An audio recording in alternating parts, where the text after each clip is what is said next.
Mulai ya, ini bahas persiapan UTB kardio ya. Jadi nanti kalau ada yang tanya, ada yang bingung, langsung tanya aja ya.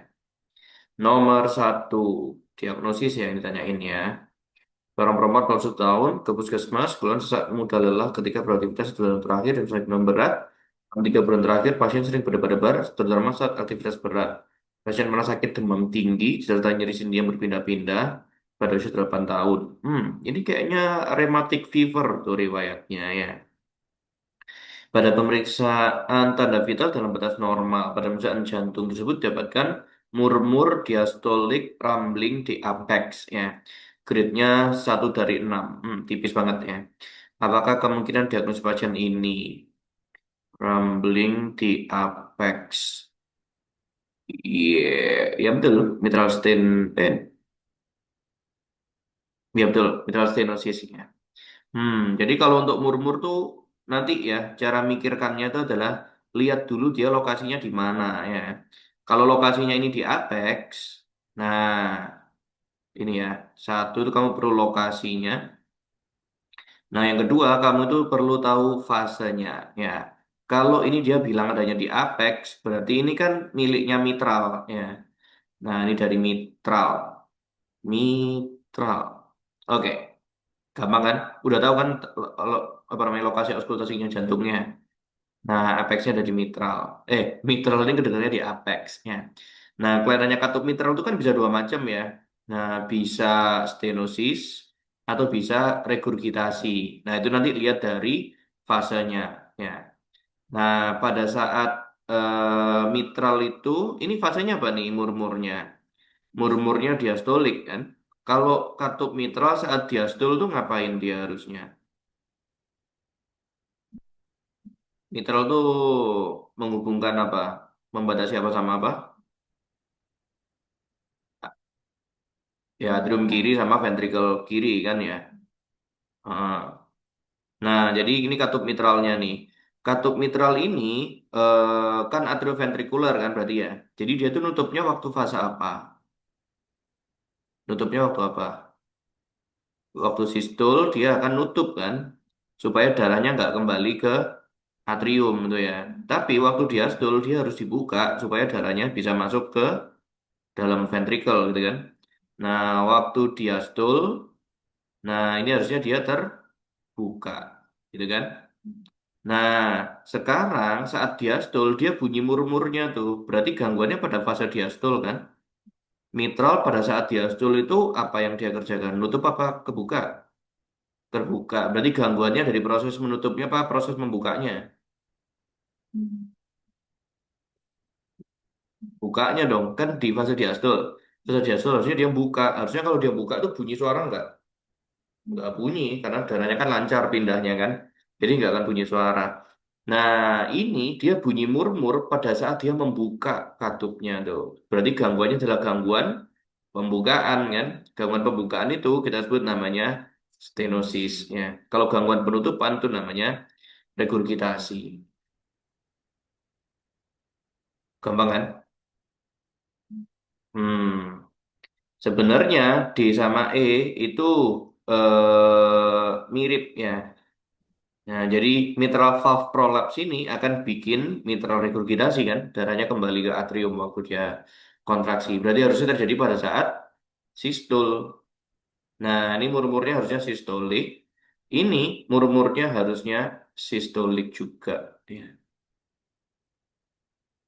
Atrial septal defect ini juga murmurnya sistolik sebenarnya. Jadi yang septal defect itu kedengarannya sistolik. Hmm, ya udah, paling benar ya mitral stenosis. Nah, jadi nggak ada pilihan yang membingungkan. Jauh mudah soalnya. Gampang kan? Lihat lokasinya, terus lihat fasenya. Ya udah, cukup lihat itu aja.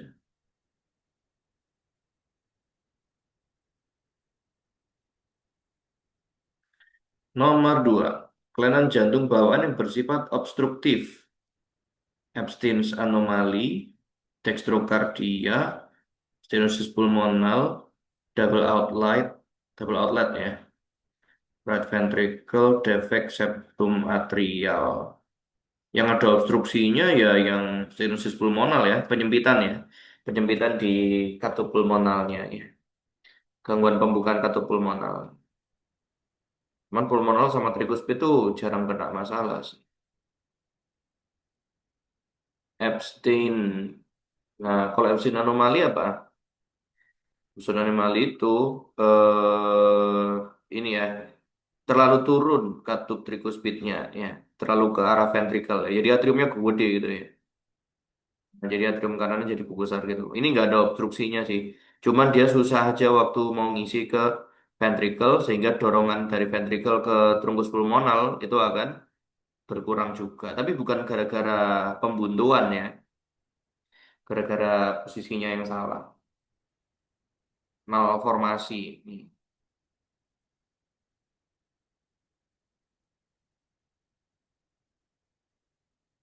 Oke, yang ada penyempitannya betul yang serius pulmonal.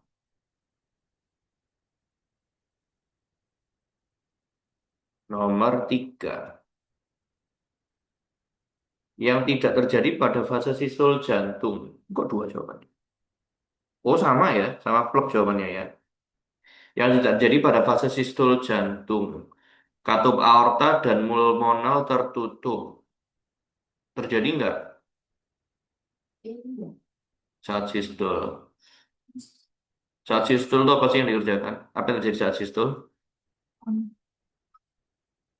Siapa yang kontraksi? Sistol. Sistol itu kontraksinya atrium apa kontraksinya ventrikel?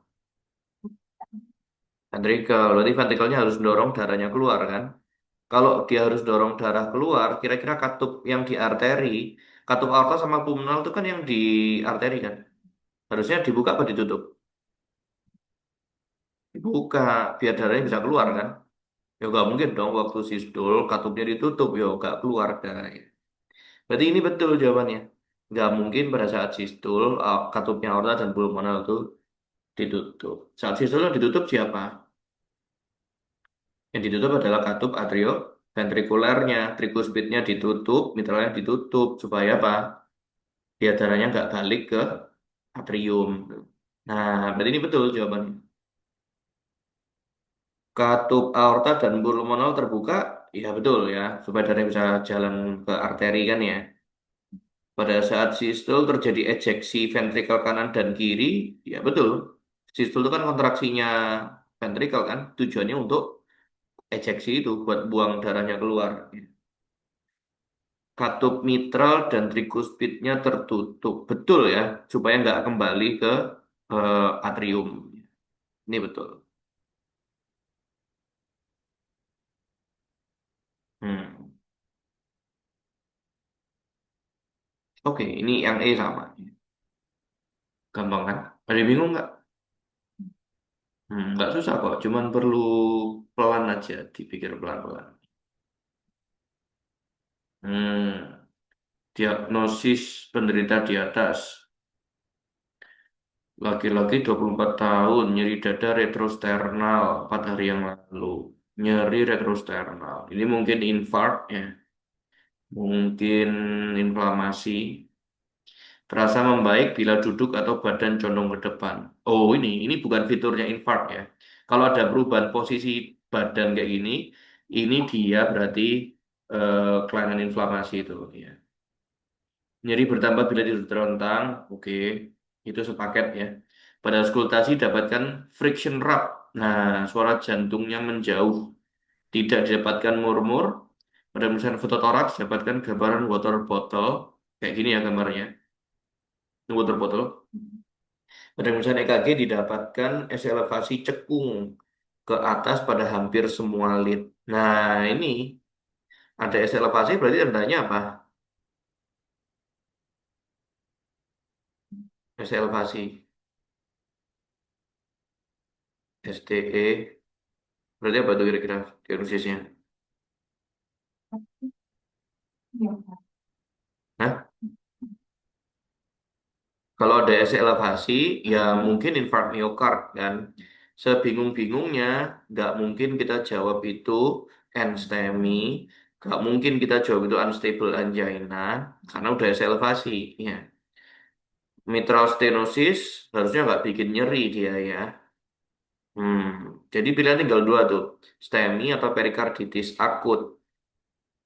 Nah, kenapa kok perikarditis akut jawabannya? Karena ini tadi untuk nyerinya itu dia dipengaruhi sama posisi kan. Itu bukan fiturnya nyeri angina gara-gara serangan jantung. Bukan. Kenapa kok dia nyeri? Gara-gara ini airnya, cairannya itu ketampung di perikard kan.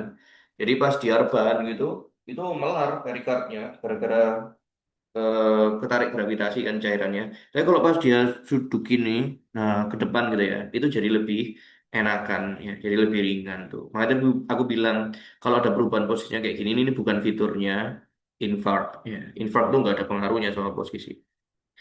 Terus yang mengonfirmasi lagi itu adalah foto X-ray-nya sebenarnya. Kelihatan water bottle gini. Kalau pada pasien STEMI atau NSTEMI, serangan jantung koroner, itu jarang yang kelihatan perubahan gambar X-ray-nya. Kalaupun ada mungkin edema paru, tapi ini jelas bukan edema paru. Ya udah ini perikarditis akut kalau dia bilang water bottle. Ini konfirmasinya di sini.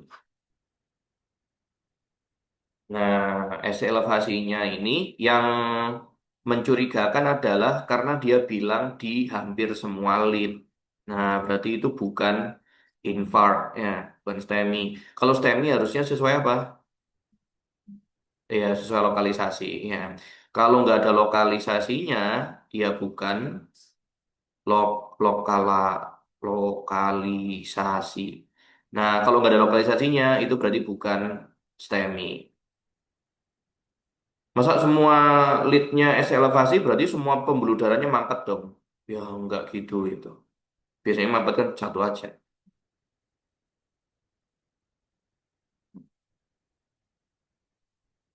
Udah pernah lihat EKG-nya kan? Perikarditis. Perikarditis.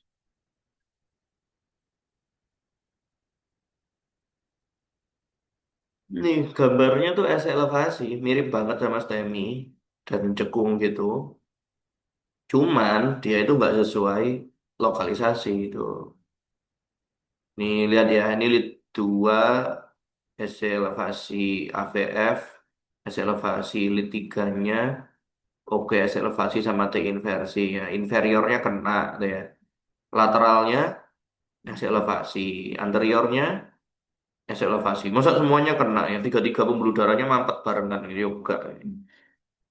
Hmm. Ya pasti mati pasti. Kalau itu perikarditis berarti. Oke. Nomor 5. Diagnosis. Mahasiswa kedokteran 18 tahun. Pingsan. Mengalami henti jantung ketika sedang jogging. Prestasi berhasil dilakukan mendadak di bawah GGD. Anamis dikatakan sering berdebat dan nyeri dada ketika berolahraga. Kelainannya kronik berarti ya. Tidak dapatkan riwayat penyakit apapun sebelumnya. Paman pasien meninggal usia 27 tahun. Mudah ya. Sedangkan nenek pasien menderita hipertensi. Dari pemeriksaan fisik dapatkan tensinya normal. Nadinya nggak tahu. Tapi kita hitung aja heart rate-nya dari situ kan bisa. Berapa itu? Satu, dua, tiga, empat ya. P75 kan heart rate-nya normal. RR-nya 16 normal. EKG-nya kayak gini. Apa itu yang aneh di sini? Lihat pilihannya ya. Loh, kok cuma 4? Penyakit jantung katup, bradikardia simptomatis, hipertensi akut, angina pectoris. Hmm, apa ini yang bermasalah pada pasien? Ya, apa hasilnya? Keywordnya emang ada di EKG ini ya. Ya, tinggal baca kayak kemarin. Irama, iramanya apa? Sinus, heart rate, 75. Oke, aksis. Rate satunya negatif. AVF-nya. AVF-nya positif. Positif. Hah? Oh, bukan. Itu lah sama-sama ke kiri. AVF-nya. Berarti apa nih?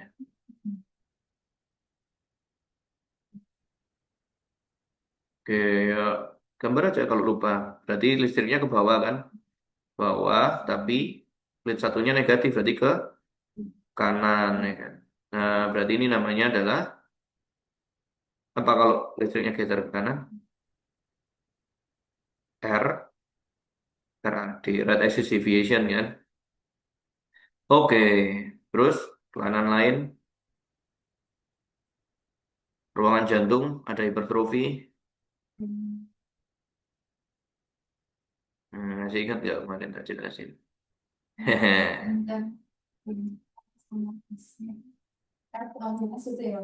Heeh, RBNS-nya. Aneh banget nih KG-nya, cukup jelas. Buat 3 AVF. Nih lihat nih, R-nya dia tinggi kan? R-nya di lead 1 tuh berapa tuh tingginya tuh? 2 ya? 2 kotak besar kan? Nah, yang S-nya ke dalam itu nggak sampai 2 ya. Nah, berarti R-nya lebih besar daripada S. Ini adalah tanda RVH. Nah, berarti sinkron kan? Masuk akal RVH karena aksisnya ketarik ke kanan ya. Berarti pasien ini adalah ada pembesaran jantung kanannya ya. Kita tinggal coretin aja yang kelainan-kelainan di sini ya. Hipertensi akut enggak, tensinya 100 ya kan. Bradikardi simptomatik masuk enggak?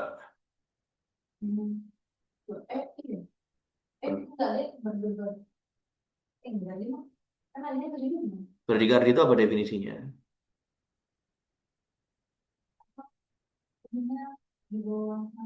Hmm. Ya, ininya berapa?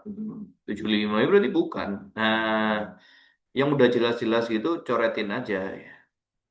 Tinggal penyakit jantung katup karena nggak ada apa namanya, nggak ada apa namanya itu murmurnya, kita nggak bisa tahu, nggak lengkap nih infonya. Angina pectoris, apakah dia mengalami angina pectoris? Angina pectoris itu apa? Ini nyeri dada gara-gara iskemi miokard kan? Nah, apakah pasien ini mengalami iskemia miokard?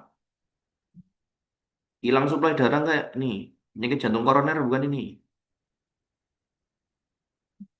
Sakit jantung koroner nggak ini? Apa tandanya sakit jantung koroner? Ya, cari aja ada S elevasi enggak, ada T inversi enggak, ya, atau ada ST depresi ada enggak, gitu kan? Ada di situ kelainan-kelainan ini? Enggak ada. Ya, berarti bukan infark. Berarti bukan iskemi. Ya udah coret aja, meskipun dia nyeri dada kan ya. Paling mungkin menurutku ini penyakit jantung katup. Ya, pasien ini kelainan jantung katup di kanan, di ventrikel kanannya. Makanya aksis jantungnya dia ketarik ke kanan dan hipertrofi ventrikel kanan, ya kan, ya. Cuman yang kurang adalah info murmurnya. Loh, bisa. Gagal jantung akut bisa kan gara-gara katup jantung. Hmm, bisa. Apalagi dia pas olahraga kan ya.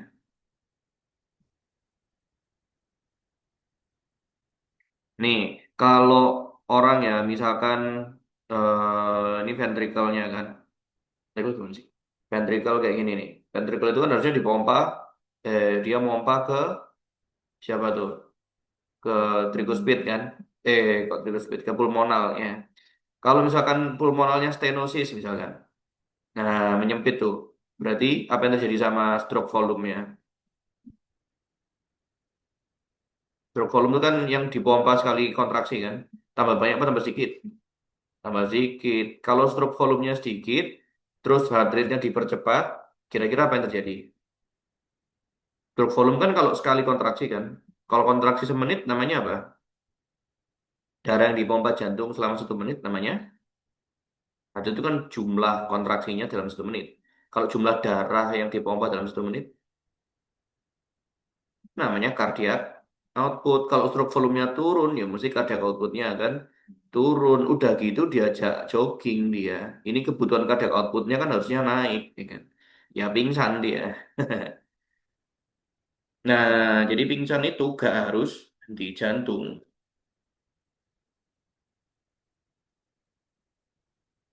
Tapi ini dia di jantung tadinya. Hmm, bisa aja di jantung.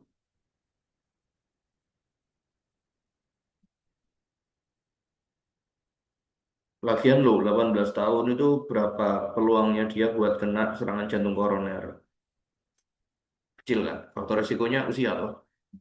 Aku sih akan jawab paling mungkin A. Dengan info yang terbatas ini, aku akan jawab.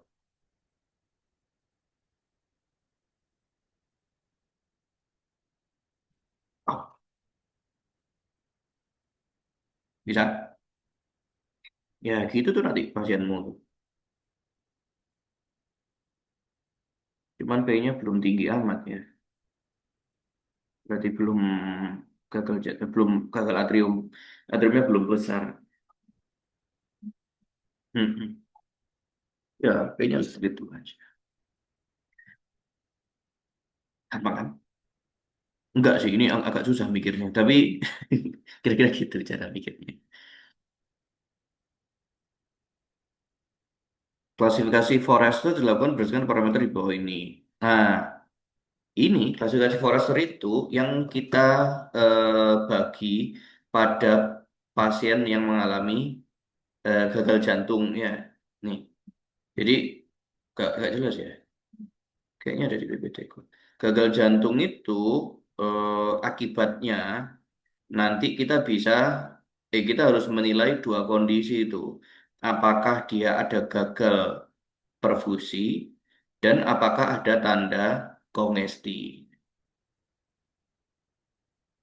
Nanti bisa dicek di PPT ku yang heart failure yang ini. Nah, sama tuh. Nih, jadi pasien gagal jantung itu kan nggak bisa ngalir darahnya kan. Berarti ini yang nggak aja jantung kan. Jantung itu kan fungsinya dua toh. Dia dorong darahnya maju dan masukin darah ke dalam jantung tuh. Ini kan yang dorong maju itu lewat arterinya, yang masuk ke jantung itu lewat venanya. Kalau orang itu gagal jantung, darahnya kan ngumpul di sini toh, di jantungnya. Berarti apa yang terjadi masalah kira-kira nanti? Darahnya nggak ada yang keluar kan? Itu akan bikin organ-organ lain hilang suplai darahnya. Itu yang namanya hipoperfusi itu, forward failure ya. Nah, kalau di jantungnya itu udah numpuk darah, berarti darah yang dari luar mau balik ke jantung akan susah, terhambat ya, terbuntu ya. Jadi jadi banjir kan di luar. Itu yang kita sebut namanya kongesti. Nah, ini namanya backward failure, gagalnya di belakang jantung ya. Ini hipoperfusi itu berarti forward failure ya. Forward failure, yang ini backward ya. Oke, nah berarti kalau ada pasien yang ada kongestinya, berarti dia airnya numpuk kan? Airnya numpuk kan? Darahnya numpuk toh. Berarti dia nggak bisa masuk ke jantung. Kalau air numpuk itu kita sebut namanya adalah wet, basah tuh ya. Apa tanda basahnya? Ya misalkan paling sering ya edema di paru kan. Nah, tuh jadi ini kongesti paru, kongesti di ekstremitas dengan itu kan berarti darahnya ngumpul di situ, banjir kan. Nah, kalau pasien itu banjir, kamu apain? Kalau pasien banjir berarti kebanyakan air kan? Nah, kalau pasien itu kebanyakan air, obatnya adalah diuretik. Nah, makanya lihat nanti di sini, kalau pasiennya itu wet, ya kan? Itu obatnya adalah diuretik. Nah, di sini nih, diuretik, diuretik. Ya. Nah, terus kalau pasien itu ada hipoperfusinya, itu akan bikin darah nggak nyampe ke perifer kan? Kalau darahnya nggak nyampe ke ujung jarinya, kamu raba jadi apa rasanya? Dingin. Nah, itu kita sebut dia cold, ya. Pasien normal itu kan warm, ya. Pasien normal itu adalah warm and dry, ya. Berarti nggak ada kongesti, nggak ada hipoperfusi kan? Kalau pasien ada kongesti aja berarti warm tapi wet, ya. Kalau pasien itu hipoperfusi aja berarti cold. tapi dry gitu ya. Kalau cold tapi dry berarti artinya apa tuh? Yang di ujung nggak dapat darah gitu kan, tapi nggak ada darah yang masuk ke, nggak ada yang darah yang numpuk di jantung ya kan? Berarti artinya apa tuh? Pasiennya kebanyakan air apa kurang air? Kurang air. Berarti kamu diuretik nggak? Jangan deh ya. Nah, jadi kalau pasiennya itu cold dan dry itu jangan diuretik tuh, lihat tuh baca tuh. Kalau dry and cold terapinya adalah justru fluid challenge. Masukin air berarti pasienmu kurang air tuh. Nah, gitu kan cara lihatnya. Nah, nanti latihan ya. Kalau di IGD tuh pegangin tuh pasien gagal jantung tuh. Jangan cuman ditanya-tanyain doang, ya. Pegang tangannya. Hmm. Nah, itu berarti klasifikasi ini tadi kita dasarkan dari kongesti dan perfusi. Kalau ada kongesti berarti wet, kalau dari perfusi berarti cold ya.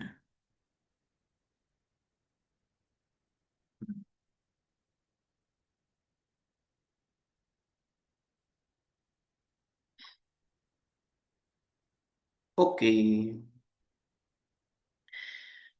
apa patofisiologi yang mendasari kejadian SKA, sindroma koroner akut, vasokonstriksi arteri koroner?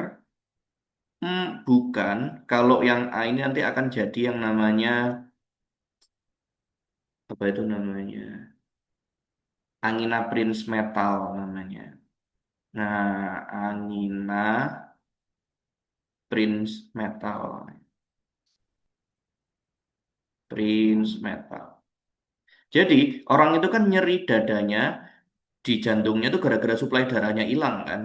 Suplai darahnya hilang itu kan macam-macam penyebabnya. Kalau penyebabnya gara-gara kakunya pembuluh darahnya sendiri, berarti itu namanya angina Prince Metal, angina varians. Berarti obatnya apa tuh? Kamu kasih anti pembekuan darah nggak? Ya enggak, karena nggak ada bekuan darahnya. Yang masalah kan spasme arterinya. Berarti obatnya adalah vasodilator, gitu ya. Nah betul. Nah kalau vasokonstriksi ya kasih vasodilator, gitu ya. Tapi kalau yang sindroma koroner akut itu muncul bekuan darah kan di dalam arterinya. Apa sebabnya dia muncul pembekuan darahnya? Iya, ruptur tuh plaknya ya, endotelnya sobek gini. Ya sebagaimana trombosit yang normal, kalau ada robekan endotel dia akan tutup robekannya kan. Masalahnya ini nutupnya di dalam lumen arteri koroner ya jadi mampet gitu. Nah, berarti nggak salah sebenarnya si trombositnya itu dia ngerjain tugasnya dengan benar kan. Masalahnya adalah plaknya ini. Hmm, bisa ya, tahu bedanya ya. Kalau kayak gini berarti dikasih anti trombosit nggak? Iya, karena ada plak trombosisnya itu, ada trombusnya. Kalau masuk di arteri koroner nggak ada trombusnya. Kegagalan jantung memompa, apakah jadi SKA? Bukan, justru SKA ini bisa bikin gagal pompa tuh. Bayangin kalau darahnya mampet gini, berarti nggak ada oksigen yang nyampe ke otot jantungnya toh. Berarti nggak ada ATP kan? Berarti nggak ada energi toh. Berarti kekuatan kontraksinya akan turun. Jadi bukan SKA itu gara-gara gagal pompa, tapi SKA-nya bikin gagal pompa. Nah, kayak gitu. Stenosis arteri koroner, stenosis arteri koroner. Iya, technically betul ya. Kalau stenosis itu apa artinya? Penyempitan kan, kayak gini kan, kayak gini, menyempit kayak gini nih. Nah, kira-kira apa yang terjadi kalau pembuluh darah menyempit kayak gini? Suplai darahnya dia akan menurun. Jadi masalah nggak kira-kira? Apa masalahnya kira-kira? Apa bedanya ini sama ini? Yang atas ini oksigennya cuman menurun, nggak sampai hilang ya kan? Nah, berarti oksigennya turun. Kalau dia dipakai aktivitas yang ringan, jantungnya nggak kerja keras, ya mungkin masih cukup aliran darah yang dipakai ini kan. Memang kalau kita tidur itu kan suplai oksigen turun loh ke jantungnya. Ya ngapain juga banyak-banyak orang lagi tidur kan.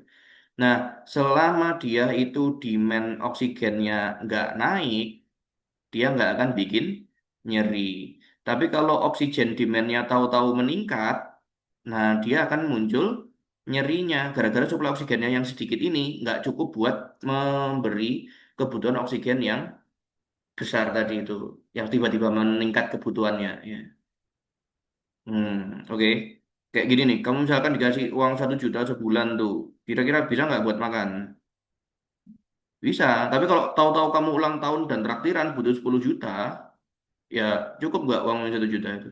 Nggak cukup, bisa sama kayak gitu, tahu-tahu kamu bokeh ya kan? Nah, sama kayak gitu. Berarti kalau dia dipakai aktivitas berat, dia akan muncul nyerinya. Tapi kalau pas istirahat, dia akan hilang nyerinya gara-gara oksigennya cukup untuk aktivitas yang ringan. Itu kasus apa namanya? Kalau nyeri dada muncul saat aktivitas berat, ya itu namanya SAP, betul, stable angina pectoris tuh ya. Sama nggak plak aterosklerosisnya sama SKA? Sama, yang membedakan apa? Nggak pecah, nggak ada trombusnya. Nah, itu bedanya. Gampang kan? Tekanan darah tinggi, ya tekanan darah tinggi bukan patofisiologi langsungnya, tapi ini faktor resiko, faktor resiko ya. Faktor resiko buat sobeknya si trombus tadi. Ada yang bingung nggak? Kalau pasien SAP kamu kasih aspirin nggak? Angina pectoris stabil, kamu kasih aspirin nggak?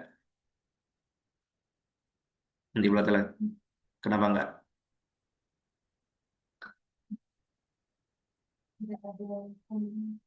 Iya, nggak ada trombus. Kalau nggak ada trombus, ngapain nggak ada aspirin? Malah berdarah pasienku. Yang aku harus kasih adalah jangan sampai plaknya ini jadi sobek, kan? Kamu harus mencegah biar sobek. Biar nggak sobek, biar nggak dia berkembang jadi SKA. Yang SAP jangan sampai jadi SKA. Tuh ya. Obatnya pakai apa tuh? Pakai statin. Nah, dari obatnya SAP adalah statin. Obat utamanya bukan aspirin. Statin itu anti kolesterol sebenarnya, tapi dia bikin ini nggak gampang sobek endotelnya itu.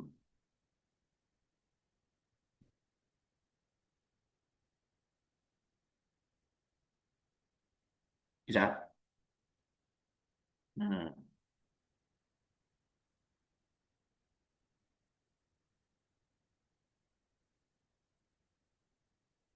oke.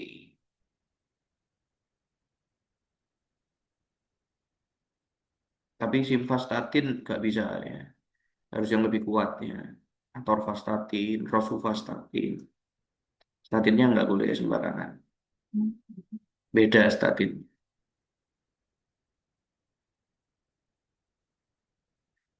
Nomor 8. Penyebab paling sering penyakit katup jantung. Nggak, rematik akut ya. Akut rematik fever ya. Bisa sih kelainan kongenital ya. Emang bawaan. Bisa. Atau ketuaan. Nah, degeneratif bisa juga penyakit katup jantung. Orang yang gagal jantung, apa komplikasinya? Kalau hipertensi, komplikasinya apa? Jantung, molor kan ventrikelnya. Kalau ventrikelnya molor, katupnya ikut nggak bisa ikutan molor kan? Katup jantung itu kan kaku, berarti meskipun ototnya melar, katupnya tetap segitu. Jadi tadinya biar dia bisa nutup gini, tapi karena ototnya melar, jadi bolong kan? Darahnya bisa ikutan bocor. Nah, penyakit degeneratif kayak gitu bisa juga bikin ke penyakit katup ya. Infark miokard akut bisa bikin penyakit katup juga. Semuanya bisa. Tapi yang paling sering itu rheumatic fever. Myxoma itu tumor. Tumor di jantung. Jantung itu jarang banget kena tumor. Ada. Tapi itu kan bukan penyebab tersering. Cardiac myxoma. Tumor di dalam atrium biasanya. Dari ini jaringan ikatnya. Nah, kayak gitu tuh. Nyumpel tuh di dalam atriumnya. Ya kalau cukup besar ya bisa gagal jantung dia. Tapi ini kelainan jarang banget.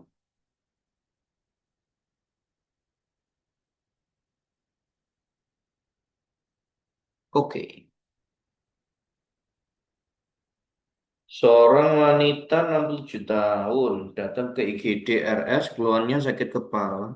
Sering sakit kepala 1 bulan ini dan berat 3 hari yang lalu. 1 hari yang lalu, tangan dan kaki kiri terasa lemah dan tidak kuat untuk berjalan. Sejak 1 hari ini, penderita merasa sulit bicara atau belo ya. Pemeriksaan tekanan darah 200 per 110. Denyutnya normal, frekuensi napasnya normal, suhunya afebris. Pada foto toraks, gula darah, fungsi ginjal tidak dapatkan kelainan. Pada pemeriksaan neurologis dapatkan penurunan motorik pada tangan kanan dan kiri. Diagnosis yang tepat, ya stroke sebenarnya. Stroke hemorragik mungkin ya kalau kayak gitu. Tapi nggak ada bilang stroke-nya karena ini blok kardio kan.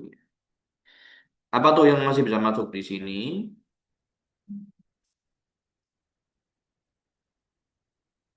Emergency. Iya betul ya. Hmm, ini hipertensi emergency disertai dengan komplikasi ini.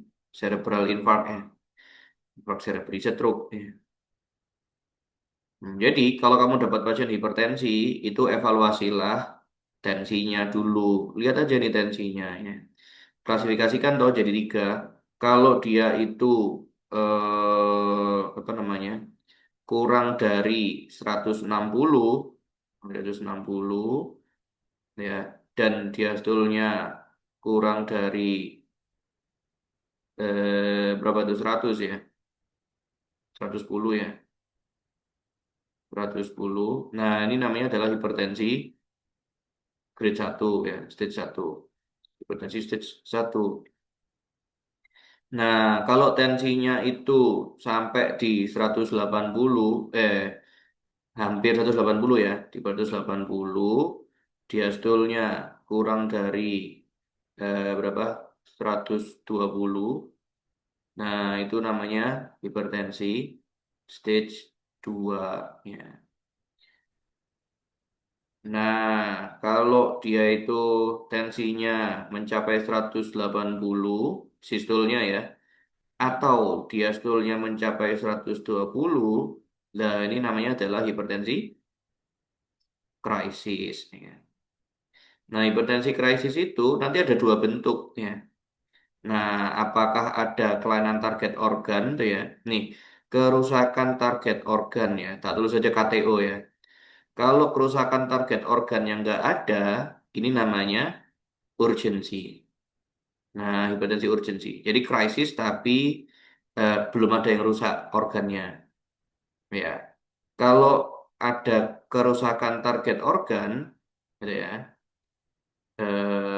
itu kita sebut namanya hipertensi emergency. Hmm. Wis, gampang kan? Jadi kita nggak nyebut hipertensi stage 3. Hipertensi stage 3 itu hipertensi krisis. Hmm. Hipertensi akut juga nggak ada. Kamu nggak tahu nggak ada komplikasi hipertensi akut kah? Nggak pernah lihat istilahnya. Ini tanda kerusakan target organnya ya. Ingat aja otaknya, jantungnya, parunya, matanya, atau ginjalnya.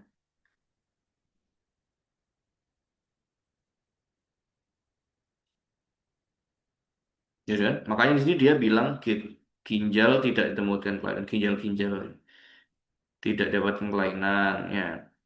Gula darahnya normal. Ini nyingkirkan sama stroke trombotik kan. Diabetes biasanya atau pasiennya.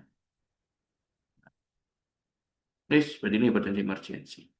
Masuk yang ini, fraksi cerebri.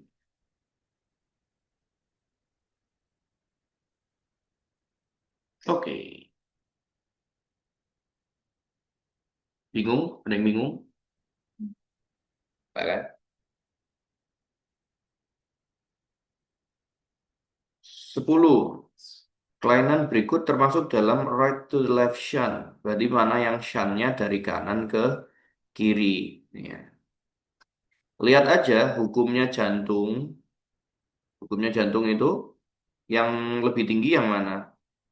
Jantung kanan apa jantung kiri? Yang kiri pasti. Jantung kiri itu tekanannya lebih tinggi. Jantung kanan itu tekanannya lebih rendah, tuh ya. Jadi normalnya shunt itu akan berjalan dari kiri ke kanan. Biasanya ya. Cuman kita lihat aja nih. Contohnya yang simple ya. Yang simple ini atrioventricular septal defect nih. Misalkan ada bocor di septum atriumnya ya. Atrium kanan sama atrium kiri tinggi mana tekanannya, darahnya?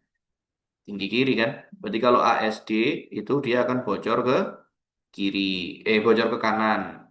Shuntnya left to the right gitu kan. Kalau yang bocor ventrikelnya, tinggi mana tekanannya ventrikel kiri sama kanan? Dari kiri lagi, berarti shuntnya akan dari kiri ke kanan gitu ya. Gampang kan? Nah, nanti si ventrikel kiri ini dia akan ngeluarin pembuluh darah apa namanya? Pembuluh darah yang keluar dari ventrikel kiri namanya aorta, betul. Kalau pembuluh darah yang keluar dari ventrikel kanan namanya ya dari pulmonal, aku sebut PA ya, pulmonary artery ya.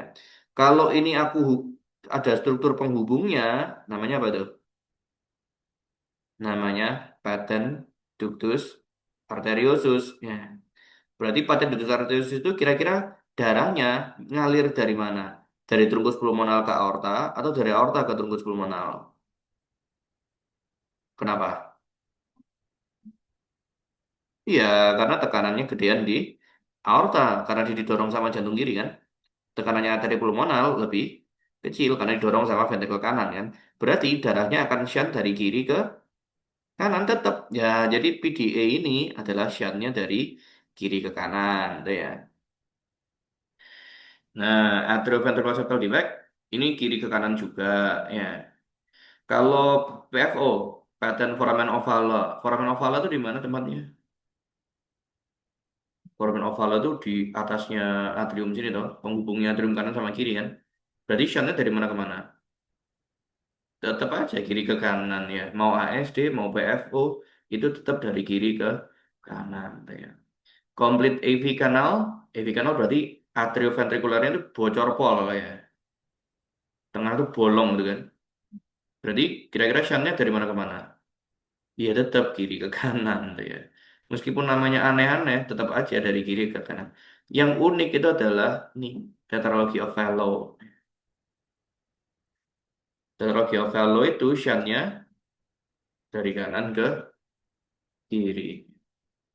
Kenapa?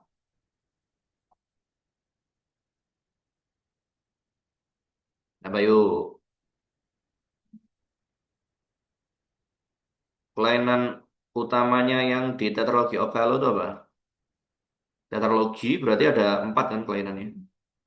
Apa itu kelainannya? Yang utama. Yang utama adalah aortanya geser terlalu banyak ke kanan. Harusnya aorta itu kan cuma nerima dari ventrikel kiri kan. Ini aortanya lubangnya geser ke kanan, ke ventrikel kanan. Jadi dia ikutan nerima darah dari kanan juga tuh. Nah, berarti shuntnya dari mana ke mana nih? Dari ventrikel kanan masuk ke aorta kan? Berarti dari darah yang tinggi CO2 masuk ke darah yang tinggi oksigen, betul? Berarti dari kanan masuk ke kiri. Nah, itu namanya shunt right to the left. Tuh, ya. Nah, itu yang beda pada TOF tuh ya. Loh, kenapa kok TOF itu bisa dari kanan ke kiri? Kan tetap aja VSD. Katanya tadi VSD, ventricular septal defect itu dari kiri ke kanan, gitu kan? Iya, kalau cuma VSD doang. Ini udah VSD, aortanya geser. Udah gitu, ventrikelnya yang kanan, ototnya tambah tebel gara-gara tekanannya berat kan. Berarti itu tekanannya sekarang akan jadi lebih besar di ventrikel kanan daripada ventrikel kirinya. Makanya darahnya akan masuk ke sana, ke aorta.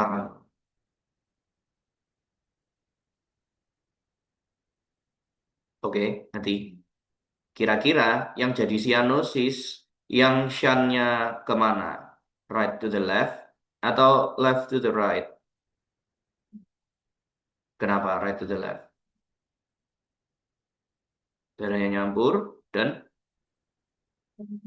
kalau dia masuk ke aliran jantung kiri berarti diedarkan kemana? Seluruh tubuh. Makanya bisa kelihatan birunya di seluruh tubuh kan.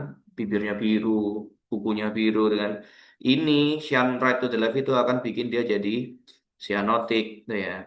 Nah, gagal jantung cyanotic itu cyannya right to the left. Kalau yang cyannya dari left to the right ini A cyanotic ya. Nah, jadi ada kelainan tapi asianotik. Gampang toh? Jadi nggak semua kelainan jantung itu akan jadi cianosis. Nah, ini nih rangkumannya ada di sini nih. Yang shuntnya left to the right itu akan jadi asianotik. Betul. ASD kayak VSD kayak AVSD kayak gitu ya.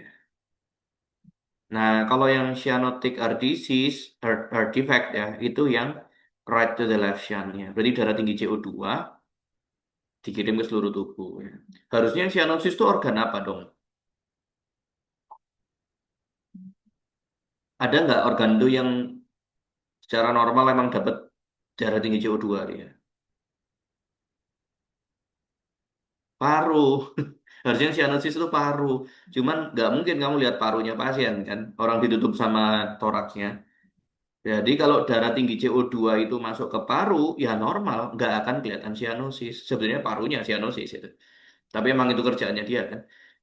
Nah, kalau darah itu sampai masuk ke alirannya aorta, ya cyanosisnya jadi muncul di tempat selain paru. Itu yang bikin pasiennya biru.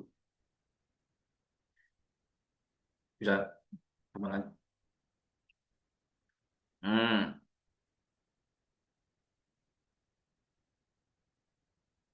terlalu cepat nggak? Terlalu lambat nggak? Oh, udah kan. Oke, diagnosis. Diagnosis, jangan lihat EKG-nya dulu ya. Kamu kan dokternya manusia toh. Lihat dulu pasiennya, jangan lihat EKG-nya. Seorang perempuan 54 tahun datang dengan keluhan kaki kanan mendadak bengkak. Mendadak bengkak. Oh, pulang umroh 2 hari. Tak kira mendadak berapa menit. Kaki terasa nyeri dan bengkak hingga paha. Pasien memiliki riwayat diabetes tidak terkontrol. Pasien memiliki berat badan 86, tinggi 156. Gendut ya, Bu. Benda tersebut kemudian mendadak sesak hebat dan nyeri dada kiri. Dari hasil pemeriksaan dapatkan tensinya turun, nadinya cepat, RR-nya 32 kali, sesak banget ya. Akral dingin, basah, pucat, shock ya. Pasiennya shock, tensinya turun. Tidak dapatkan rongki maupun wheezing pada kedua lapang paru. Hasil pemeriksaan EKG-nya kayak gitu. Oh ini ya. Hmm. Sebenarnya kalau kamu nggak punya EKG pun harusnya kira-kira bisa memperkirakan. Diseksi aorta, perikarditis akut, emboli paru akut, SKA, edema paru akut. Kamu setuju nggak sama jawaban ini?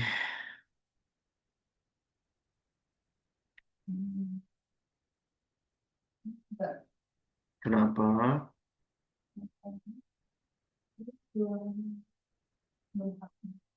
2 hari bengkak, terus?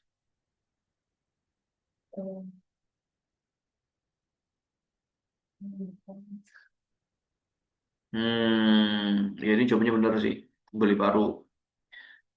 Jadi, pasien ini, tadi dia ceritanya tuh bengkak dulu kan, kakinya ya. Dia bengkak gara-gara ada pulang umroh 2 hari yang lalu itu. Apa hubungannya sama umroh?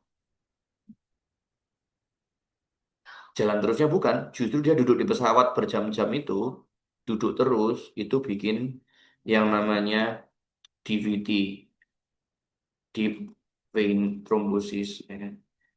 Nah, deep vein thrombosis, masih ingat trombosis itu ada 3 faktor kan yang berpengaruh, apa aja? Endotel pembuluh darahnya, gangguan aliran darahnya, sama hiperkoagulasi kan. Pada pasien ini, dia gangguan aliran darah tuh, gara-gara dia duduk di pesawat lama itu. Nah, makanya mampet aliran darahnya di kakinya tuh. Makanya bengkak kan kakinya. Pasien ini DVT dulu. Berarti kalau di dalam venanya itu ada trombusnya gini, trombusnya itu berpeluang lepas, ya kan? Nah, sekarang bayangin ya, ada bekuan darah di vena kakinya, terus lepas. Kira-kira kemana? Ya, vena cava, inferior. Oke, terus lanjutin kemana? Dari mana? Dari kanan, terus masuk ke mana? Ke kanan, terus kemana? Dari pulmonalis, terus kemana? Ke paru. Nah, nyangkut di paru kan? Jadi bekuan darah ini nanti bisa nyangkut di paru. Dia berkembang yang namanya pulmonary embolism. Ya. Emboli paru nih pasiennya.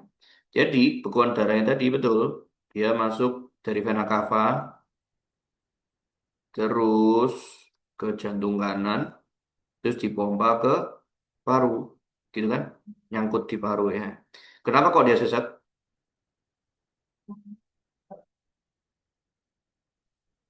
Yang mampet kan saluran darahnya. Saluran napasnya nggak apa-apa toh. Kenapa kok sesat kayak gitu?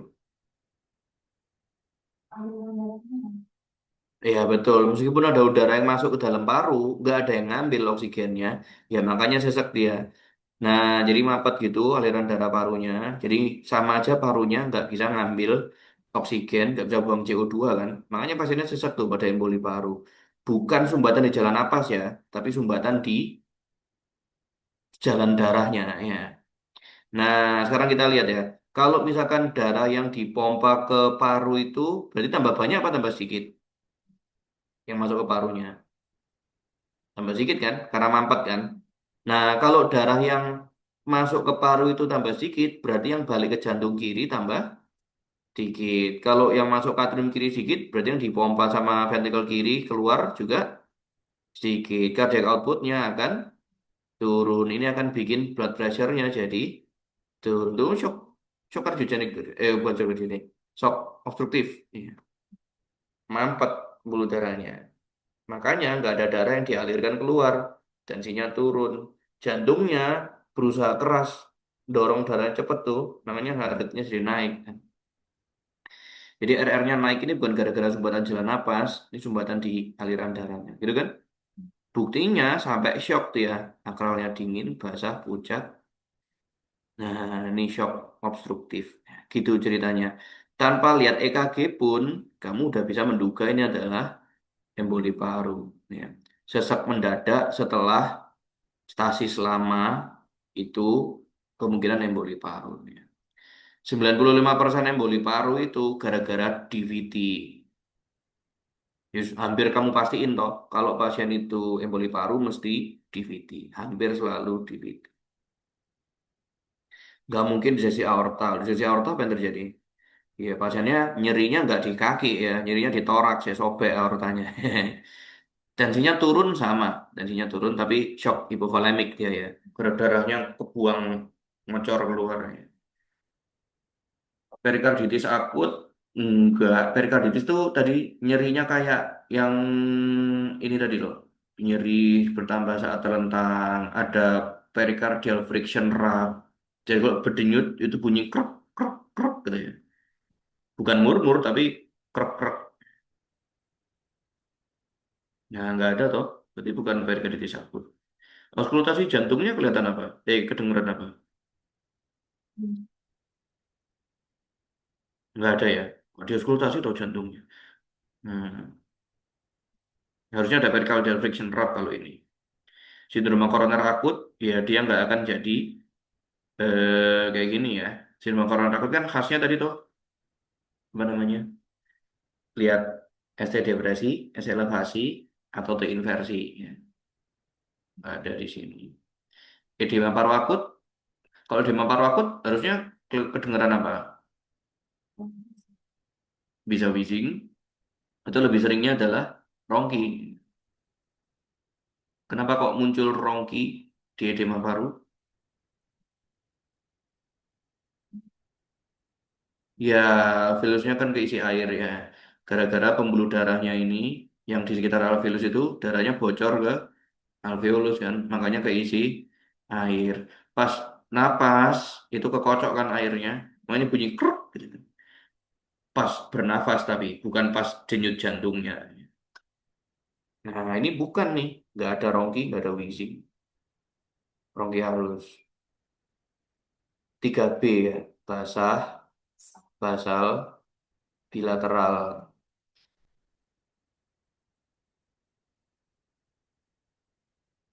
Oke, ya wis paling mungkin yang boleh parah. Kenapa kalau basicnya dia di udara kayak apa kan tengah-tengah Kemana? maksudnya kayak di pembuluh darah yang sebelum diparu nih kenapa harus di sekitar Kira-kira bekuan darah ini akan nyumpel di pembuluh darah besar apa kecil? Kecil. Nah, padahal kalau pembuluh darah dari ekstremitas ke jantung tambah besar atau tambah kecil? Tambah besar, gak mungkin nyangkut di vena cava ini. Kurang jalan besar tuh gak mungkin nyangkut ya. Nah, habis dipompa sama jantung, iya nyangkut di cabangnya dari pulmonal. Jadi nggak harus di arteri pulmonalnya ya, tapi di cabang arteri pulmonal itu bisa.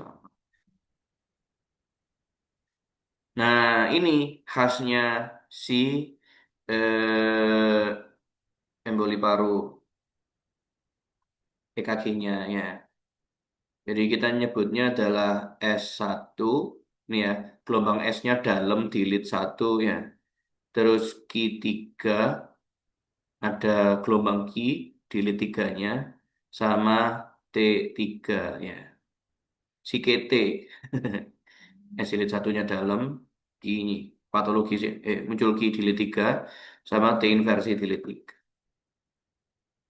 Coba kita cek EKG-nya ibu ini tadi. S-lead satunya SAR ya kan. Ki jilid tiganya, oh ini Ki ya. Ini T inversi juga keluar jilid tiga. Udah, itu yang boleh baru.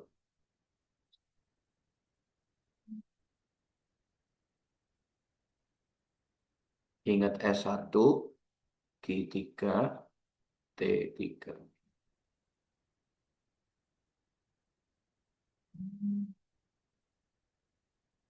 Bisa dong?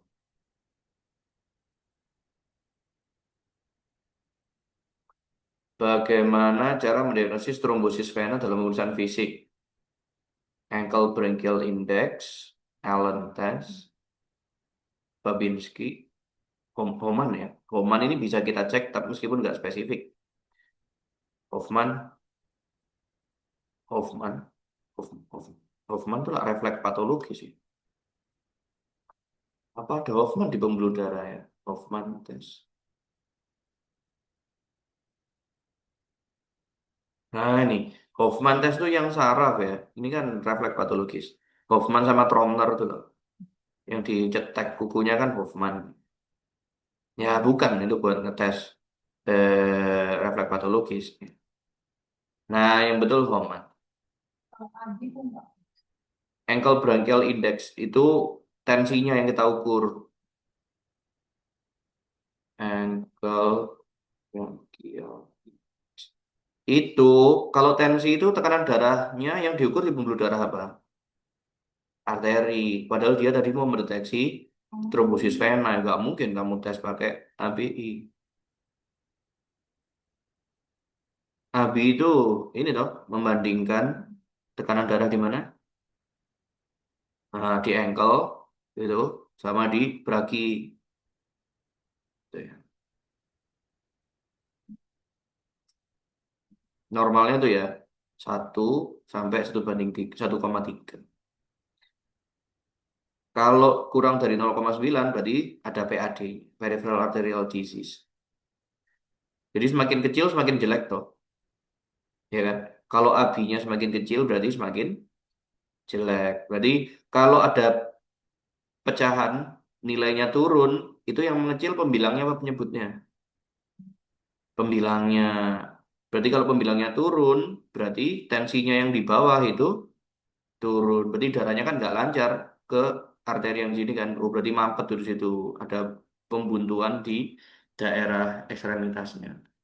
Gitu cara ngukurnya. Harusnya kan sama toh. Tekanan darah yang ke arteri brachialis sama yang ke ankle itu sama kalau pasiennya posisi rebahan kan. nggak terpengaruh gravitasi kan. Nah tuh kalau dia turun ya berarti PAD itu. Nah yang betul sini ini ada Homan ya. Homan sign. Homan sign. Jadi Homan sign itu ini ya, kita ekstensi sorry, kita ekstensikan lututnya, ya kan? Terus kita dorsofleksiin kakinya, jadi angkat ke atas. Terus ininya dorong ke atas. Nah, terus ini tanyain ada nyerinya nggak di gastrocnemiusnya tuh ya. Nah, jadi yang dilihat bukan warnanya biasanya, tapi adalah ada rasa nyerinya apa enggak. Nih, saya beli dorsofleksiin. Tapi itu nggak cuma muncul di DVD. Kelainan-kelainan yang lain juga bisa bikin romansa.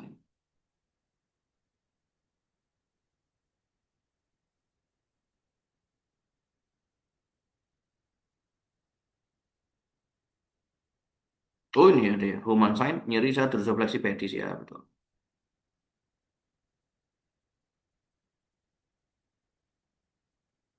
Kalau lihat ini berarti kira-kira yang mana yang DVD rek? Kaki kanan apa kaki kirinya nih? Kenapa?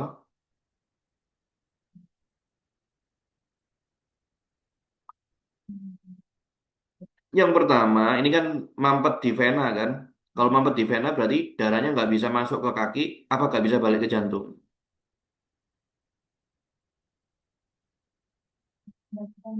Nggak bisa balik ke jantung. Oke, berarti darahnya bisa ngisi ke kakinya toh, tapi nggak bisa balik ke jantungnya, gitu kan? Berarti itu kayak balon diisi air terus kan, ekstremitasnya diisi air terus, tapi nggak bisa keluar airnya. Yo, bengkak dong, jadi edema ya.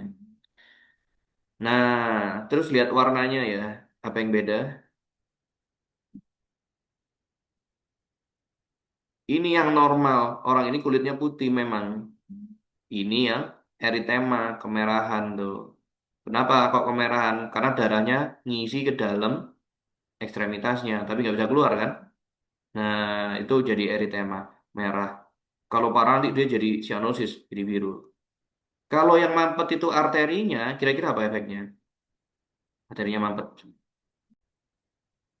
Nah, kalau yang mampet itu arterinya, berarti darahnya nggak bisa masuk apa nggak bisa keluar? Nggak bisa masuk. Berarti kalau darahnya nggak bisa masuk, warnanya jadi apa? Jadi pucat, bukan cyanosis. Jadi pucat gini, gitu.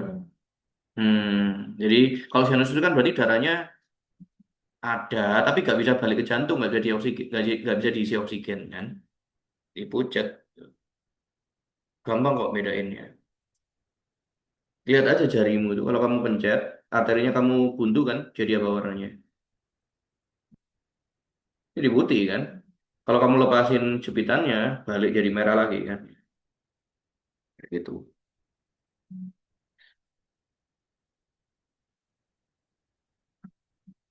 Gampang banget nih. Mana tuh? Wes gampang banget ya. Sampai 5 detik ya kejawab ya sama kalian.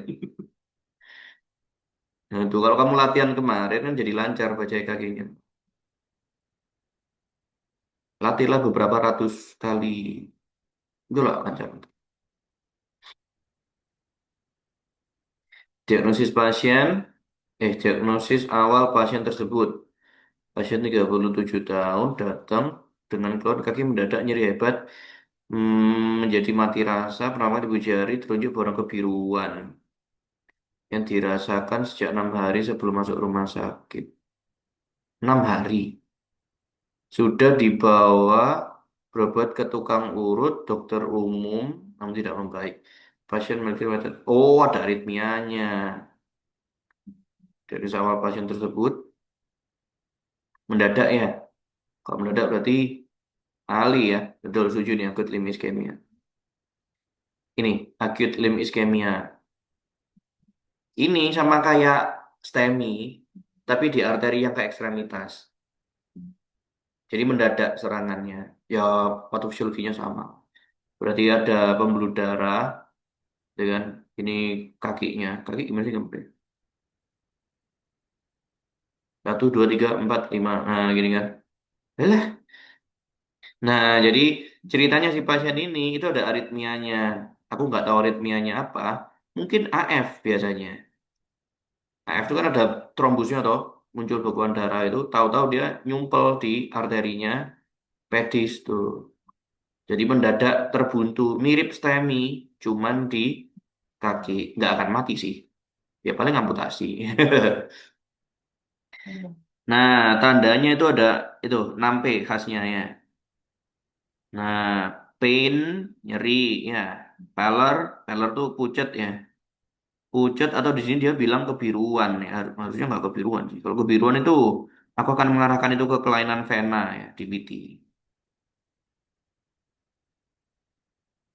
Oke, pulselessness. Pulselessness berarti apa? Hilang pulsnya, hilang denyutnya ya. Cek aja di arteri dorsalis pedisnya, kenapa nggak ada denyut? Poikilotermia, kulitnya jadi dingin ya. Karena nggak ada darah yang masuk ke ekstremitasnya ya. Jadi dingin. Parestesia apa parestesia? Iya, kesemutan ya. Kesemutan dan mati rasa itu parestesia. Paralysis, nggak bisa jalan ya, lumpuh ya. Oke, ya udah ini ahli khas.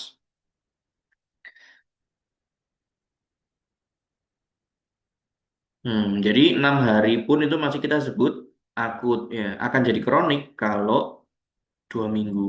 Nah, tuh.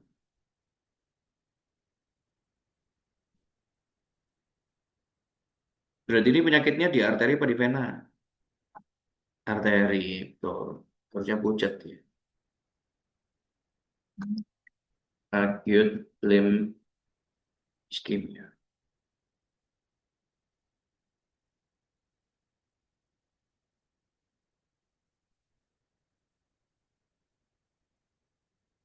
Kalau aku dia kalau orang yang tapi dia pucat kalau orang di tengah dia skenosis. Mm-mm.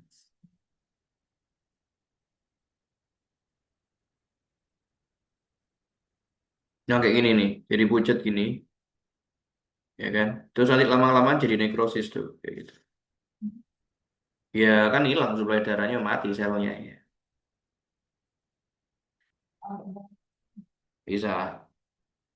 Biasanya yang mampet kan suatu arteri ini kan. Kayak STEMI kan yang mampet satu arteri itu biasanya. Nah, nanti jangan lupa kan si pedis itu punya dua pembuluh darah toh. Arteri tibialis anterior sama tibialis posterior kan. Harusnya mereka anastomosis di situ tuh nanti. Makanya masih ada waktu buat nolongin si pasien ini sebenarnya.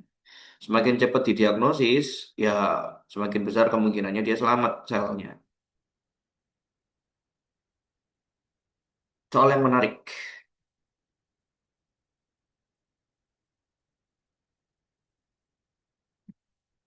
Oke. Interpretasi. Terus lihat pilihannya aja. Cek aja irama sinus. Irama sinus syaratnya apa? Ada P diketik RS. Ada P-nya jelas ya. Ada P-nya. RR-nya reguler. Nggak, berarti nggak ada P. RR reguler itu adalah AF. Udah, gampang.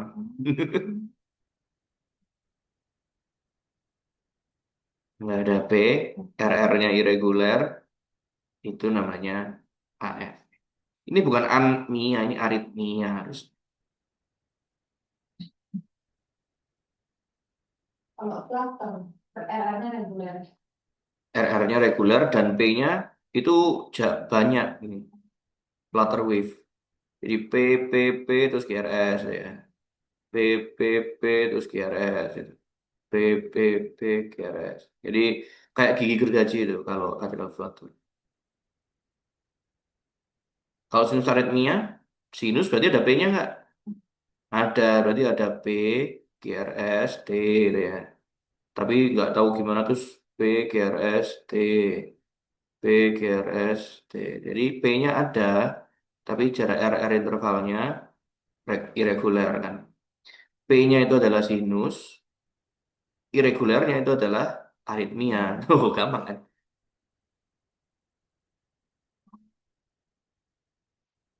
Jadi yang B sama C itu juga irama sinus apa ini? Enggak. Yang B dan C itu bukan sinus. Oh, Kan nggak ada kata sinus ya. Nah, berarti akan sama-sama cepet tuh. SVT sama VT itu sama-sama cepet kan? Cuman apa bedanya?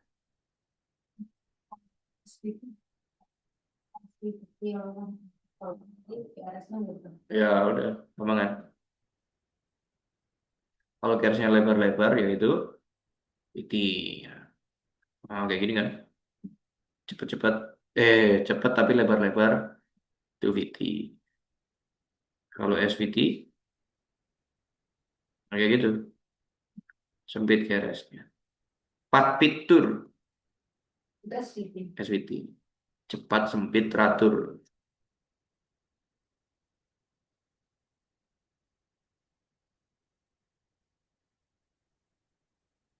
Gampang dong? Udah gampang. Tinggal dicoretin satu-satu.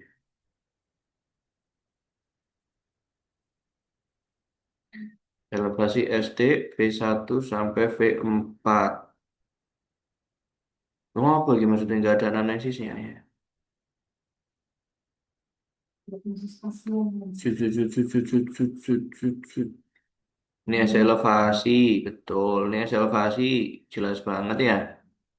Ini hasil elevasi, ya. Ini hasil elevasi, ini hasil elevasi, iya. Ini hasil elevasi, iya. Ini anterior, STEMI anterior. Berarti yang mampet arteri koronaria kiri kan? Ceklah ramus sirkumfleksanya. Di lead 1 sama AVL. Hasil elevasi nggak? Iya, ini anterior luas. STEMI anterior luas.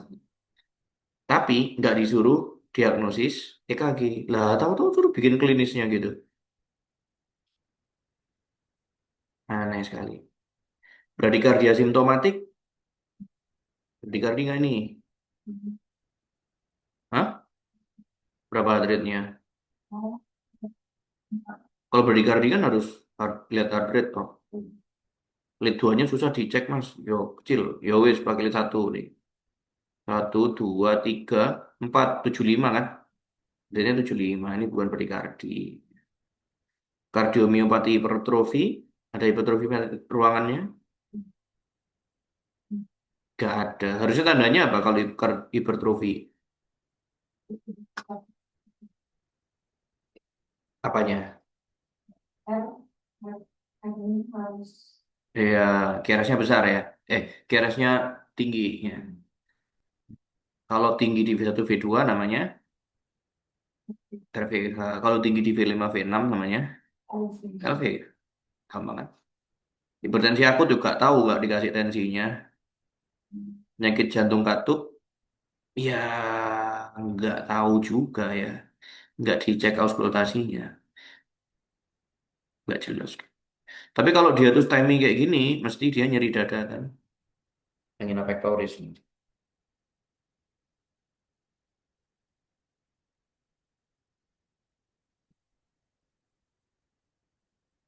Manifestasi klinis Ali, ya 6P, ingat ya? Bang banget. HPE salah, PPE salah, PHP salah, PPP oke, EPP salah. Gampang kan? Nanti kalau kelupaan 6P apa aja ya? Cek aja gitu. Yang P semua mana? Ya itulah ya. Pain, pallor, pulseless. Udah kan tadi ya? Poikilothermia dingin.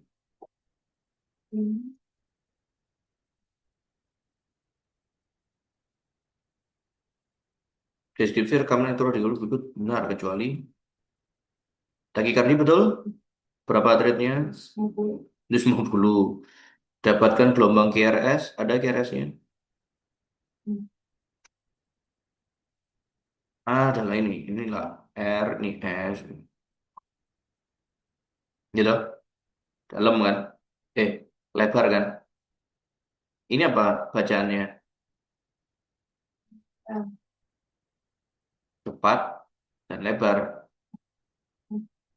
Iya betul, ventricular tachycardia. Tambah gelombang P, Hmm. gelombang P-nya. Harusnya nggak kelihatan gelombang P-nya. Ya.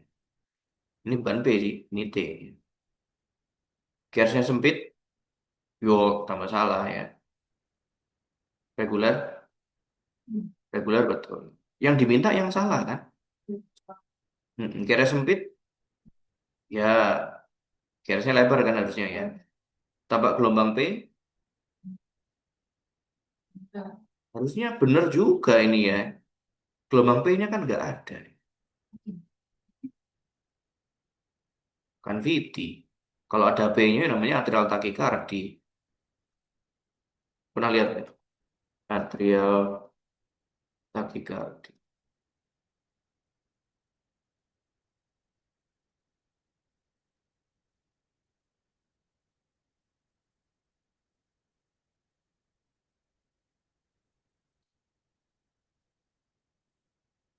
Nah, ini garisnya lebar, garisnya sempit-sempit, cepet kan? Tapi ada P-nya tuh. Tuh, P-nya. Berarti Nah, sinus ya? bukan sinus, ini atrial. Nah, beda. Sinus kan berarti Dari- dari SNOD-nya. Sebenarnya bedanya gini, kalau P-nya sinus tuh gini, kecil dan lebar ya. P-nya atrial tuh kayak gini. Kayak gini. Ujungnya runcing tuh.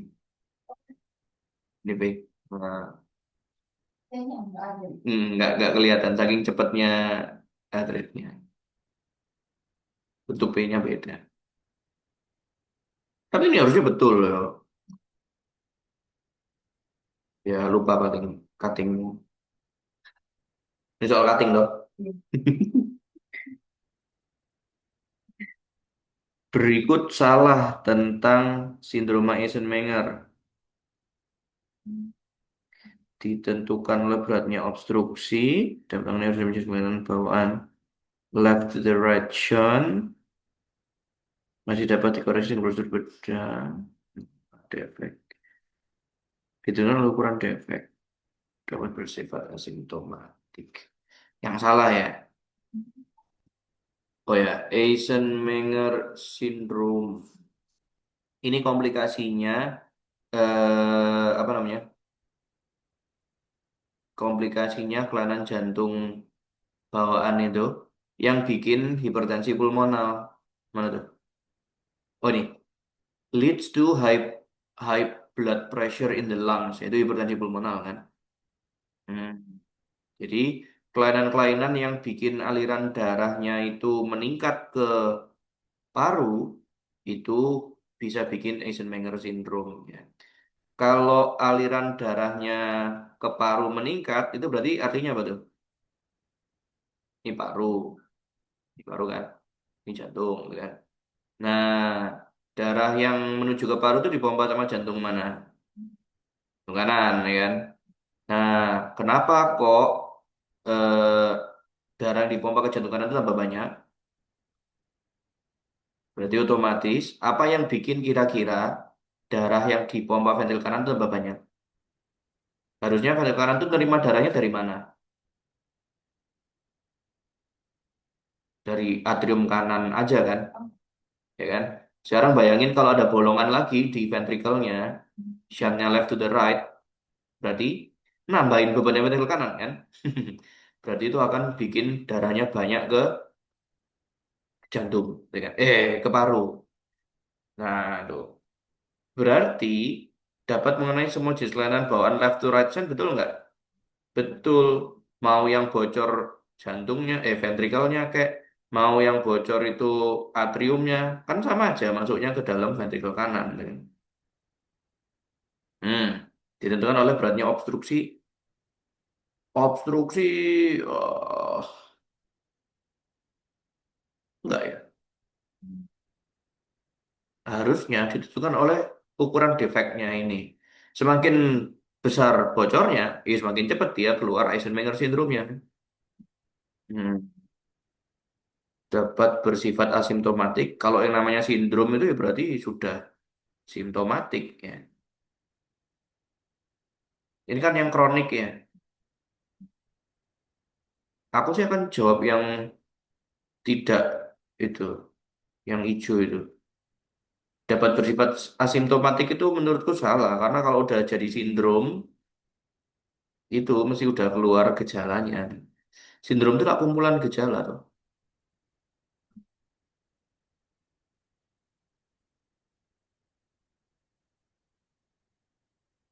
Aku akan pilih yang E, setuju. Hmm.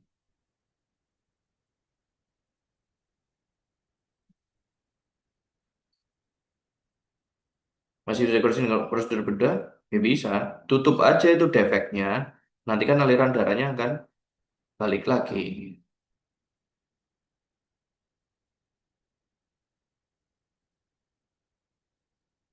Ini loh,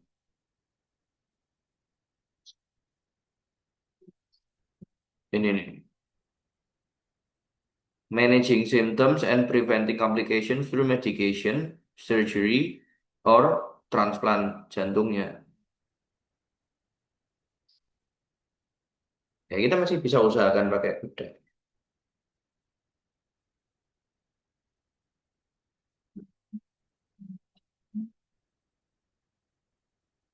Kelainan jantung bawaan yang paling banyak dijumpai, ya mesti yang asianotik biasanya. Defek septal atrial asianotik ini, asianotik ini, asianotik. Lah, asianotik semua. TOF ini jarang ya, kasusnya jarang. Ini kan bagus, apa anak TOF dia sampai besar. Bisa, kan tergantung seberapa ngaco jantungnya. Atau emang udah dikoreksi pas dia anak-anak. Mau nggak ambil bedah jantung Jadi kafe, jadi. BTKP? Tapi itu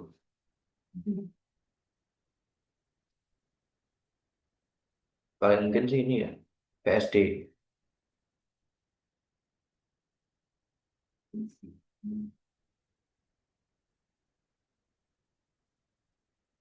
Berikut yang salah tentang rekaman EKG pada penyakit jantung koroner.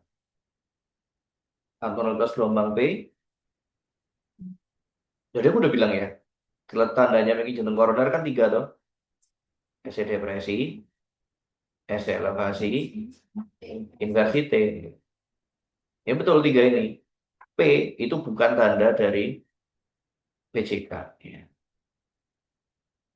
Atau kalau dosenmu maksa banget ya, dia akan ngeluarin inversi U. Itu juga tanda penyakit jantung koroner. Hmm. Itu kolonnya atrium. Repolnya ventricle yang lama. U inversion. U wave inversion. Gelombang U itu normalnya nggak keluar.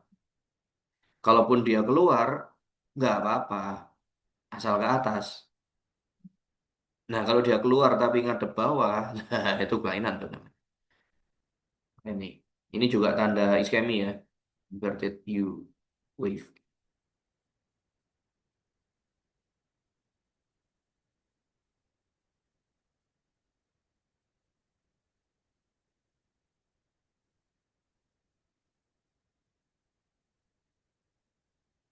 Oke, seorang perempuan 54 tahun datang ke IGD dengan keluhan sesak mendadak 3 jam yang lalu. Hmm. Halo kah? Dari hasil pemeriksaan sih dapatkan GCS 434 turun ya. Tensinya turun, nadinya naik, RR-nya cepat, SpO2 turun, akral dingin basah. Ada shocknya ya. Hipotensi dengan shock, SpO2-nya turun, mungkin edema paru ya. Pemeriksaan kepala lain dapatkan peningkatan JVP. Oke, gagal jantung kanan nih. Pemeriksaan toraks dapatkan ronggi basal seluruh paru. Wih, gagal jantung kiri nih. Dari pemeriksaan foto toraks dapatkan gambaran sebagai berikut. Wih, ada laba-labanya. Kok laba-laba? Ada kelelawarnya.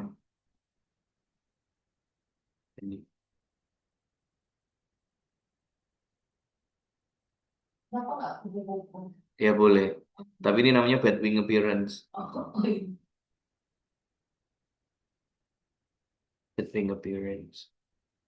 Ya udah ini edema ya. Edema paru akut. Tuh, gak ada. Ya wis sepaket lah sama shock kardiogenik.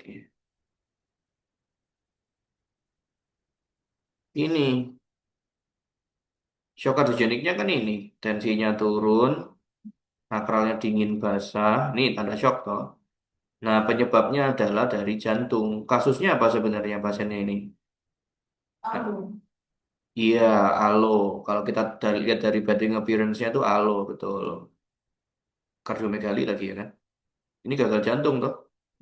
Ini tanda gagal jantung kanannya, peningkatan CPP, sama bronkibasalis itu tanda gagal jantung kiri kan? Ya udah, berarti ini gagal jantung kongestif yang sampai shock kardiogenik. Mikirnya gitu. Edema parunya itu adalah backward failure, shock kardiogeniknya itu adalah forward failure-nya tuh. Dasarnya ini gagal jantung sebenarnya.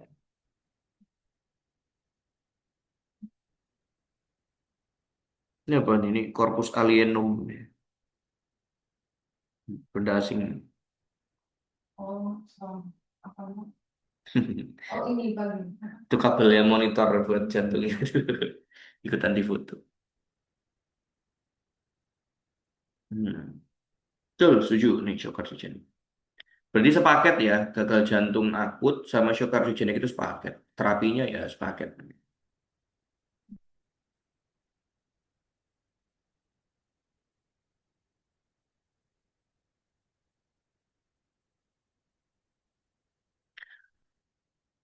Berikut kriteria yang sering digunakan dalam menentukan hipertrofi ventrikel kiri. Ini paling sering Romhead Estes ya. Sokolodion, ya betul juga sih. Nah, gini nih aku nggak seneng ya kan. Dua-duanya tuh bisa betul. Apa kemarin judulnya kuliah kita?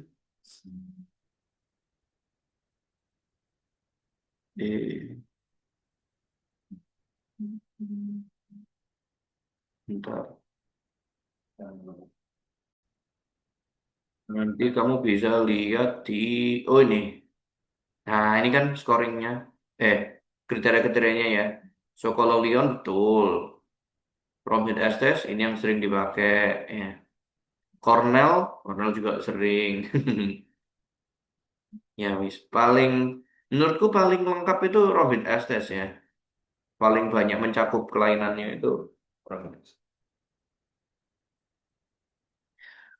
Hmm.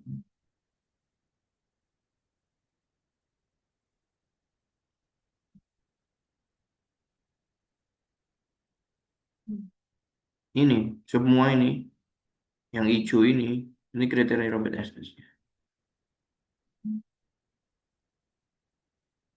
Eh, mana soalnya? Oh, ini.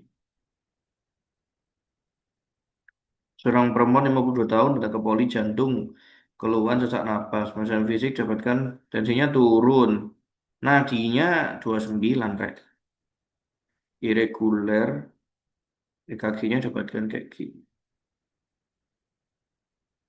Oh, apa tuh? Bagus banget. Ini AV block, ya. Total AV block derajat 3 betul.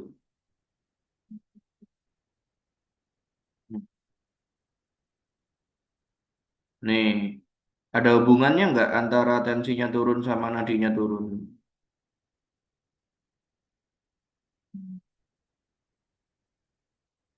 Ya, tinggal ingetin dengan blood pressure itu sama dengan wah, cardiac output kali peripheral vascular resistance ya. Cardiac output itu adalah dipengaruhi dua hal tuh, stroke volume sama heart rate-nya. Jadi kalau heart rate-nya turun, cardiac output-nya akan turun, tekanan darahnya akan turun. Nah, kayak gini nih, heart rate-nya dia turun banget sampai tensinya turun ya.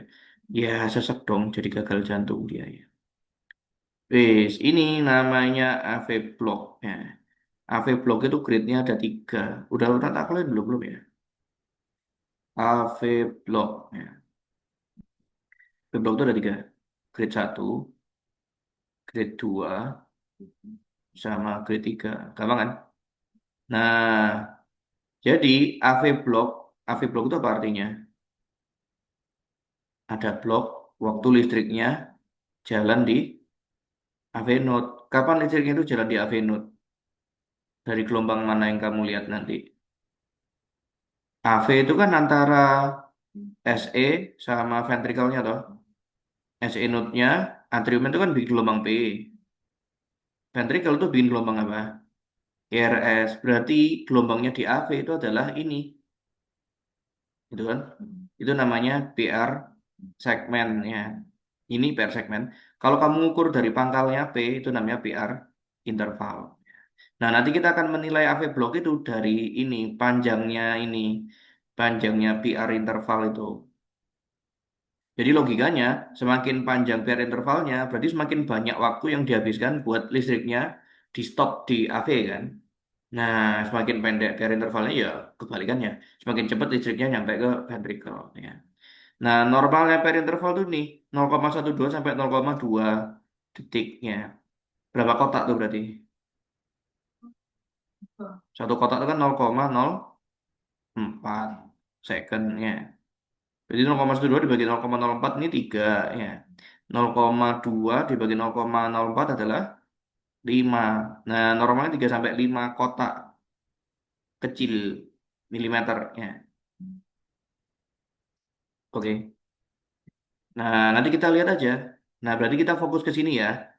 PR interval. Jadi kita ngukur dari pangkalnya P sampai gelombang R atau gelombang Q kalau ada.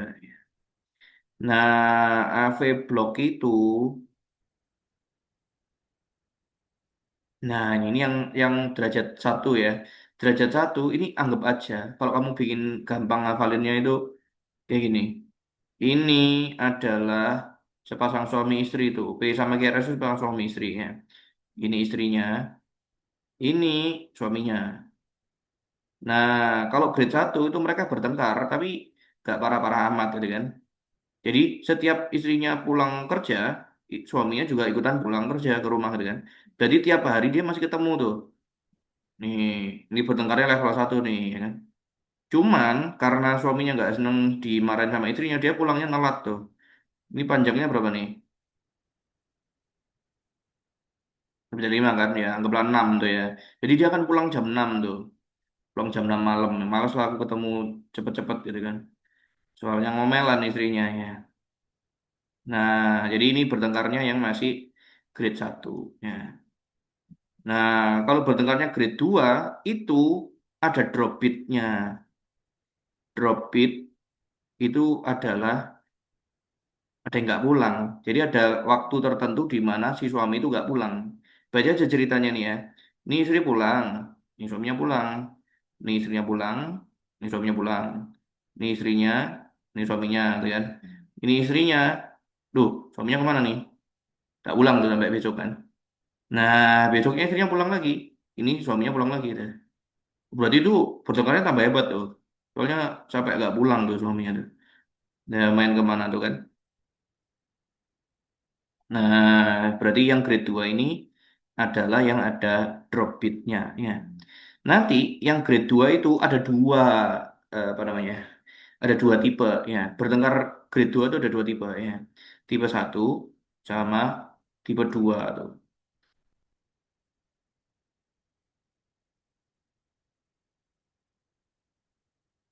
Nah, yang tipe satu itu adalah tambah lama jarak pulangnya mereka ini tambah panjang. Nah, ini berapa nih jaraknya nih?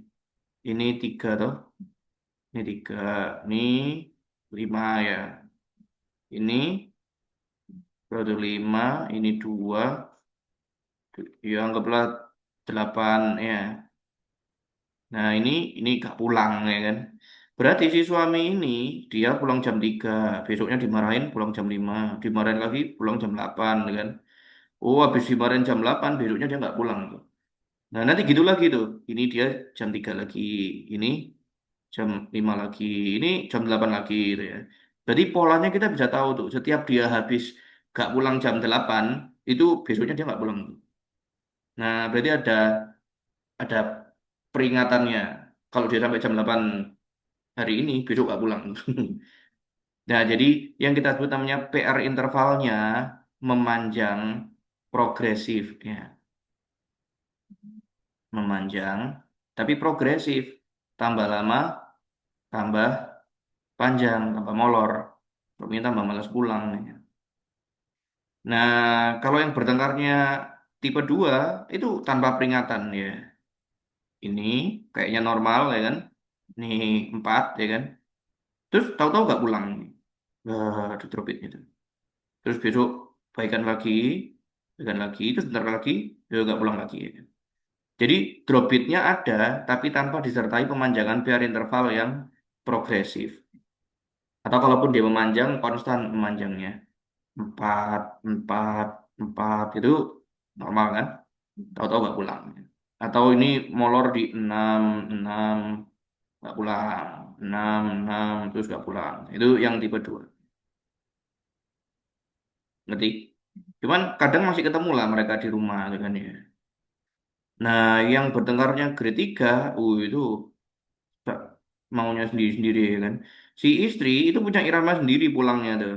Nih konstan istrinya pulang tuh kan. Tiap hari pulang ya kan. Suami itu punya pulang sendiri, punya iramanya sendiri dia. KRS-nya punya irama sendiri. Ini KRS, ini KRS, ini GRS tuh ritmenya sama kan GRS-nya, iya kan? Ritmenya P juga sama. Tuh. Nah, itu berarti bertengkarnya parah banget tuh. Jadi P sama GRS-nya itu udah gak nyambung lagi itu. Nah, ini kita sebut namanya atrioventricular dissociation ya. Dissociation. Jadi kalau yang grade 2 itu kan AV node-nya nuakal banget toh. Ada listrik ditembakin sama atrium tapi ditilep sama dia kadang ya kan. Nggak dikasihin ke ventricle tuh. Nah, kalau grade 3 itu ditilep semua. Jadi SE-nya masih jalan nggak sebenarnya? SE-nya masih jalan, butuhnya DP-nya konstan kan. Tapi ventricle-nya nggak dapat listrik. Akhirnya ventricle-nya bikin sendiri listriknya. Makanya lebar kan KRS-nya. Tuh, berarti dia itu ditilep pol listriknya. Nah, jadi cuman kadang ini yang unik adalah suami istri ini kadang pulang bareng. Nah, itu. KRS sama P-nya tumpuk kadang kayak gitu. Atau muncul gelombang P di belakang T. Harusnya kan P itu di depan T itu. Cuman karena dia ini ya, bertengkar hebat kan. Ya akhirnya kayak gitu mereka. Nah, sekarang lihatan pasienmu ini. Lihatan lead duanya. Apa yang unik di sini? Ini P-nya dia punya irama sendiri nih. P, ini P ya. P, ini mana P-nya? Ini P, ini P. Jadi P-nya jalan sendiri. T, KRS-nya jalan sendiri nih KRS. Ini KRS, ini KRS. Kadang kayak orang normal dia tuh, PQRS itu ya. Kan? Jadi ini adalah total AV block, AV block derajat 3. Ini PLS Pak Bambang. Heeh. Nggak tahu ini belum apa namanya, belum lebar ya. Tetap, tapi karena AV sama atrium sama ventrikelnya nggak nyambung, itu namanya total AV block. Ya. Berarti kalau yang membuat heart rate itu denyutnya atrium apa ventrikel? Yang kita raba sebagai heart rate-nya pasien itu denyutnya atrium apa ventricle? Ventricle. Makanya heart rate-nya dia turun. Coba ukur tuh berapa jarak R ke R-nya. Ini yang kalau sini ya.